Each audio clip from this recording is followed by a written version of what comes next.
মই ভাৰতীয় জনতা পাৰ্টিৰ ৰাষ্ট্ৰীয় নেতৃবৃন্দ, ৰাষ্ট্ৰীয় সভাপতি নীতিন নবীনজীক মই ধন্যবাদ জ্ঞাপন কৰিছোঁ। মাননীয় প্ৰধানমন্ত্ৰী মোদীজীকো ধন্যবাদ জ্ঞাপন কৰিছোঁ। ৰাজ্যিক সভাপতি দিলীপ শইকীয়া ডাঙৰীয়াকো ধন্যবাদ জ্ঞাপন কৰিছোঁ। আমাৰ মাননীয় মুখ্যমন্ত্ৰী, শ্ৰদ্ধাৰ মুখ্যমন্ত্ৰী হিমন্ত বিশ্ব শৰ্মা ডাঙৰীয়াকো মোক ৰাইজক সেৱা কৰাৰ আৰু এটা সুযোগ দিয়াৰ কাৰণে মই তেখেতসকলক অন্তৰৰ পৰা মই ধন্যবাদ জ্ঞাপন কৰিছোঁ আৰু জোনাইবাসীৰ ৰাইজৰ হৈও ধন্যবাদ জ্ঞাপন কৰিছোঁ। যিহেতু এবাৰ পুনৰ টিকেট লাভ কৰাৰ পিছত সমষ্টিটোত আৰু বহুত কাম আছে, কেনেদৰে পৰিকল্পনা? সমষ্টিটোত মোৰ প্ৰথম এজেণ্ডা আছিলে যে ইয়াক বানমুক্ত কৰাৰ কাৰণে, কিয়নো বানপানীয়ে সদায় সমষ্টিটোক আমি এখোজ আগুৱাই গ'লে ডেভেলপমেণ্টত 10 খোজ পিছুৱাই দিছিলে আগতে। কিন্তু লাষ্ট 5 yearsত ডক্টৰ মুখ্যমন্ত্ৰী হিমন্ত বিশ্ব শৰ্মা ডাঙৰীয়াৰ নেতৃত্বত 80% মোক যদি কয় 80% সমষ্টিক আমি বানমুক্ত কৰাৰ কাৰণে সফল হৈছোঁ। ঈশ্বৰৰ কৃপাত আৰু 20% মান বাকী আছে। এইটো কাম আমি 1-1.5 বছৰৰ ভিতৰত শেষ কৰি পেলাম। আৰু বানমুক্ত কৰিব পাৰিলে কি হয়, ইনফ্ৰাষ্ট্ৰাকচাৰখিনি বাচি থাকিব, 1 নম্বৰ। 2 নম্বৰ কথা, যিখিনি ডেভেলপমেণ্টৰ কাম কাজ হয় সেইখিনি যিমান আগুৱাই যাব ক্ষতি নহয়, আৰু মানুহৰ গাঁও সম্পত্তি আৰু মানুহৰ গোটেই জীৱন জীৱিকা নিৰাপদ হৈ থাকে। চ' সেইকাৰণে এইটো এটা প্ৰথম এজেণ্ডা আছিলে মই ৰাজনীতি কৰাৰ পৰাই। 2 নম্বৰ এজেণ্ডা আছিলে যে কমিউনিকেশ্যন, প্ৰত্যেকটো গাঁৱলৈকে, গাঁও পঞ্চায়তলৈকে মূল ৰাস্তাবোৰ ঠিক ঠাক কৰাৰ আৰু মূল ঘাইপথবোৰ ঠিক ঠাক কৰাৰ। 4 লেনটো আমাৰ হৈ গ'ল, খুব সুন্দৰ 4 লেন হৈছে, আৰু মথাউৰিৰ ওপৰত ভাল ৰাস্তা হৈছে। আৰু এটা সময়ত ভগা চিগা মথাউৰি এতিয়া খুব ধুনীয়া, ইয়াৰ পৰা মাজুলীলৈকে খুব ধুনীয়া ৰাস্তা হৈ গ'ল। বেহাৰ চাপৰি এটা সময়ত বিধ্বস্ত জেগা আছিলে, মানুহে এৰি থৈ গৈছিলে, এতিয়া তাত পকা ৰাস্তা হৈ গ'ল, ভাল মথাউৰি হৈ গ'ল, নিৰাপদ হৈ গ'ল, মানুহে এতিয়া ঘূৰি গৈ আছে তালৈ। তো এনেকৈ তাৰমানে 1 নম্বৰ কথা বানমুক্ত, 2 নম্বৰ কথা যাতায়াতৰ ব্যৱস্থাটো সুগম কৰা। কেইটামান জেগাত মেজৰ মোৰ যিখিনি ৰাস্তা আছে প্ৰায়ভাগ কাম সম্পূৰ্ণ হৈছে, কিছুমান কাম চলি আছে, কিছুমান কাম আৰম্ভ হৈছে। আৰু মই ভাবোঁ যে 1-1.5 বছৰৰ ভিতৰতে চব কানেক্টিভিটি ৰাস্তাৰ ক্ষেত্ৰত, ইনফ্ৰাষ্ট্ৰাকচাৰৰ ক্ষেত্ৰত প্ৰায়ভাগ আমি সফল হ'ব পাৰিম। আৰু সৰু সৰু গাঁৱৰ ৰাস্তাবোৰ থাকি গৈছে, কিছুমান 1 কিলোমিটাৰ, আধা কিলোমিটাৰ, 1.5 কিলোমিটাৰ, ক'ৰবাত 300 মিটাৰ এনেকৈ, সেইখিনি আমি প্ৰপ'জেল দি থৈছোঁ, চাগে আকৌ এইকেইদিন আমি কৰিব পাৰিম। 3 নম্বৰ মেডিকেল যিটো আছিলে, ফেচিলিটি যিটো আছিলে, হেল্থ কেয়াৰ ছিষ্টেমটো। আগত কি হয়, জোনাইবাসী ৰাইজৰ কাৰণে আমাৰ সদায় পাছিঘাট নহ'লে ডিব্ৰুগড় বা ধেমাজি, এইটোহে আমাৰ কিবা আছিলে। এতিয়া আমাৰ নিজৰ জোনাইত 22 কোটি টকীয়া ডাঙৰ হস্পিটেল হৈ গ'ল। এতিয়া ইনফ্ৰাষ্ট্ৰাকচাৰ ভাল হৈছে, ভাল ডক্টৰ অহা আৰম্ভ হৈছে, তাত অপাৰেশ্যন থিয়েটাৰ আমি ইতিমধ্যে আৰম্ভ কৰি দিলোঁ, ডায়েলিচিছ চেণ্টাৰবোৰ আৰম্ভ কৰি দিলোঁ। আৰু এনেকৈ চাবলৈ গ'লে ডক্টৰ স্পেচিয়েলিষ্টবোৰ অহা আৰম্ভ হৈছে। তাৰ ওপৰঞ্চি মধ্য অংশত চিমেণ্ট চাপৰিত এটা 5 কোটি টকীয়া হস্পিটেলৰ চেংচন হৈছে, তাতো দৰকাৰ আছিলে। চমকঙত 2.5 কোটি টকীয়া হস্পিটেল চেংচন হৈছে, কাম আৰম্ভ হ'ব। গালি মেচাকিত 2.5 কোটি টকীয়া হস্পিটেল, তাতো চেংচন হৈছে, তাতো কাম আৰম্ভ হৈছে। আৰু প্ৰত্যেকটো চুবুৰীত পাৰিলে আমি ৱাৰ্ডত বা পঞ্চায়তত চাব চেণ্টাৰ, আৰু উন্নত ধৰণৰ চাব চেণ্টাৰ, 50 লাখৰ ওপৰৰ চাব চেণ্টাৰ, নাৰ্ছ ডক্টৰ থাকিব পৰাকৈ, এমহলীয়া চাব চেণ্টাৰ, তলত আপোনাৰ হস্পিটেল আৰু ৱাৰ্ড নাৰ্ছ ডক্টৰ থাকিব পৰাকৈ। মেচাকি চাপৰিটো আমি এনেকৈ 52 লাখৰ এনেকৈ চেংচনটো হৈ গৈ কাম আৰম্ভ কৰাইছোঁ। এনেকৈ হেল্থ কেয়াৰ ছিষ্টেমটো ঠিক কৰাৰ কথা আছিলে, সেইটোত আমি লাগি আছোঁ। মেডিকেল কলেজটো আমাৰ ধেমাজি মেডিকেল কলেজ আৰু এবছৰৰ ভিতৰত হৈ গ'লে ধেমাজি বা জোনাই আমাৰ ৰাইজৰ কাৰণে বহুত অপশ্যন ওলাই যাব মেডিকেল হেল্থ কেয়াৰ, আৰু এটা পৰ্যায়লৈকে আমি সফল হ'ব পাৰিম। 4 নম্বৰ বিষয়টো আছিল যে শিক্ষা ব্যৱস্থাটো ঠিক ঠাক কৰাৰ কাৰণে। আৰু শিক্ষা ব্যৱস্থাটোত চাবলৈ গ'লে ইণ্ডিয়াৰ one of the top institute Eklavya model residential school জোনাই আমি জেলেম ফালে আমি কৰি পেলালোঁ। তাত খুব এতিয়া ভালকৈ ক্লাছ চলি আছে, মানুহ খুব আগ্ৰহী, উৎসাহী ছাত্ৰ নিজৰ সন্তানক তাত এডমিশ্যন দিয়াৰ কাৰণে। তাৰ ওপৰঞ্চি ঐতিহাসিক জোনাই হায়াৰ ছেকেণ্ডেৰী তাত 8 কোটি টকীয়া নতুন একদম ইনফ্ৰাষ্ট্ৰাকচাৰ ডেভেলপমেণ্ট বিল্ডিং ইতিমধ্যে নিৰ্মাণ কাৰ্য আৰু 1-2 মাহত শেষ হৈ যাব।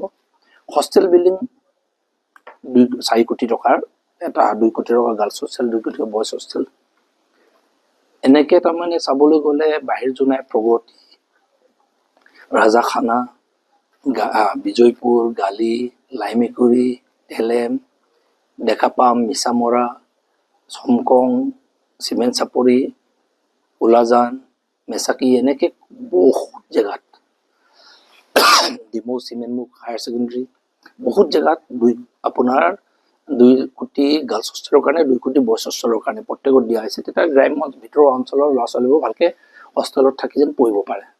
ঘৰৰ বাৰ্ডেনবোৰ কমি যাব মাক দেউতাকৰ ল'ৰা ছোৱালীবোৰ পঢ়াত মন দিব বেছিকৈ। আৰু ইনফ্ৰাষ্ট্ৰাকচাৰ ডেভেলপমেণ্টত অকাজান আপোনালোকে ট্ৰাইবেল হাইস্কুলত দেখিছে তাত আমি হায়াৰ ছেকেণ্ডেৰীত 7.5 কোটি টকা দিছোঁ। ডিব্ৰু মিচিঙত 7.5 কোটি টকা দিছোঁ। আপোনাৰ চিমেণ্টমুখ হায়াৰ ছেকেণ্ডেৰীত 7.5 কোটি টকা দিছোঁ। এনেকৈ চাবলৈ গ'লে আপোনাৰ ফ্ৰণ্টিয়াৰত 3.5 কোটি টকা দিছোঁ। চিমেণ্ট চাপৰিত যিটো হায়াৰ ছেকেণ্ডেৰী আছে তাতো আমি 4.5 কোটি টকা দিছোঁ। এনেকৈ প্ৰত্যেক জেগাত বাকী অনুষ্ঠানবোৰতো আমি যথেষ্ট টকা খৰচ কৰিছোঁ শিক্ষা অনুষ্ঠানবোৰত। তাৰপিছতে অংগনবাড়ী কেন্দ্ৰবোৰ মডেল অংগনবাড়ী 25 লাখ টকীয়া সেই কংগ্ৰেছ চৰকাৰৰ দিনৰ 80,000 টকীয়া 1 লাখ টকীয়া সেই পাৰবাবোৰ নহয়। এতিয়া ইমান উন্নত হৈছে প্ৰায় কাষত থকা প্ৰাইভেট স্কুলৰ ল'ৰা ছোৱালীও সেই আপোনাৰ অংগনবাড়ী কেন্দ্ৰলৈ যাব বিচাৰে। ইমান সুন্দৰ হৈছে। মুখ্যমন্ত্ৰীৰ সপোন আছিলে এনেকুৱা অংগনবাড়ী কেন্দ্ৰ মাকৰ গোলাৰ পৰা গৈয়ে বাচ্চাটো যেন ভাল অনুষ্ঠান এটাত যেন যায় স্কুল যাব যেন ইচ্ছা কৰে।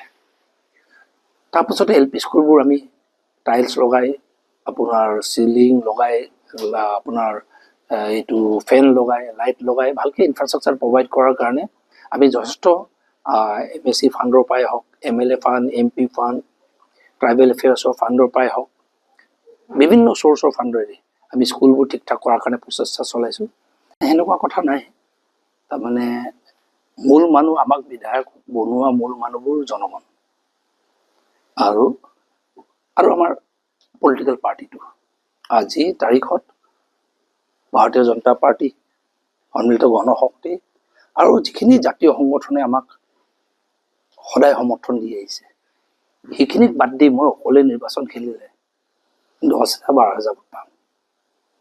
সেইকাৰণে আমাৰ চবতকৈ ডাঙৰ শক্তিটো হ'ল আমাৰ পাৰ্টিটো পাৰ্টি ষ্ট্ৰাকচাৰটো পাৰ্টি ইডিঅ'লজিটো।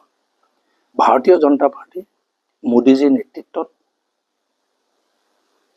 আৰু ইয়াত ৰাজ্য চৰকাৰত ডক্টৰ হিমন্ত বিশ্ব শৰ্মা ডাঙৰীয়াৰ নেতৃত্বত ৰাইজক যিখিনি সেৱা আগবঢ়াই আছে সেইটোৱে আমাৰ শক্তি।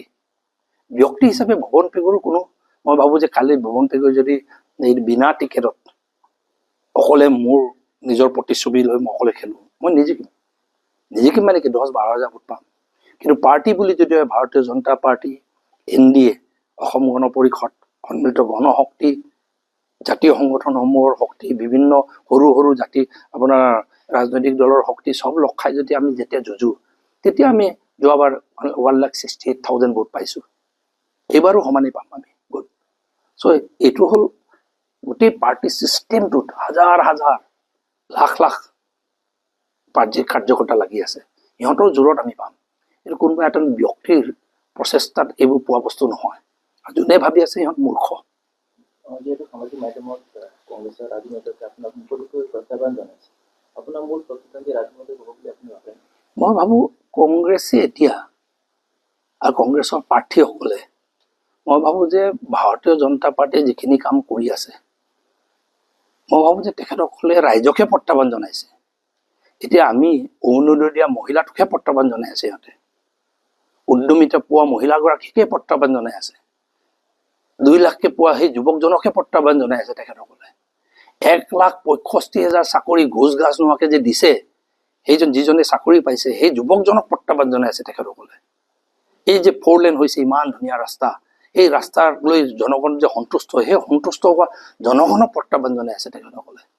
মথাউৰি বানমুক্ত যে হৈছে ধেমাজি জিলাটো জোনাই সমষ্টি যে বানমুক্ত হ'বলৈ এটা পৰ্যায়লৈ সক্ষম হৈছে তাৰ কাৰণে জনগণে যে ভালকৈ খেতি বাতি কৰি খাবৰ সুযোগ পাইছে।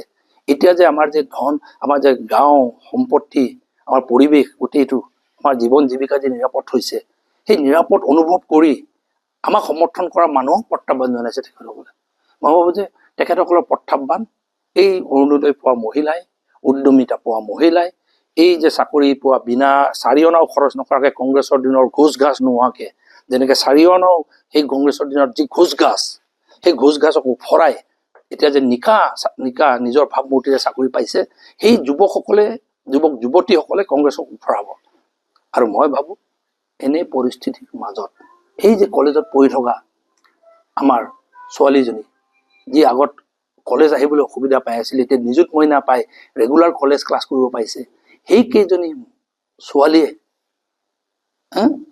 যেনেকৈ নতুন আশাৰে এটা পঢ়া নিজৰ কেৰিয়াৰ গঢ়াৰ কাৰণে চেষ্টা কৰিছে, সিহঁতক প্ৰত্যাহ্বান জনাইছে কংগ্ৰেছে। মই ভাবোঁ যে এনেকৈ যদি ৰাইজক যদি প্ৰত্যাহ্বান জনাই বুঢ়া আঙুলি দেখায় কংগ্ৰেছৰ প্ৰাৰ্থীসকলে আৰু কংগ্ৰেছে যদি আগবাঢ়ি যায়, মই ভাবোঁ যে সেইকাৰণে কংগ্ৰেছ নাইকিয়া হৈ গৈ আছে লাহেকৈ। আপুনি চাব কোনো খিলঞ্জীয়া মানুহ আৰু এতিয়া কংগ্ৰেছত থাকিব নোৱাৰে।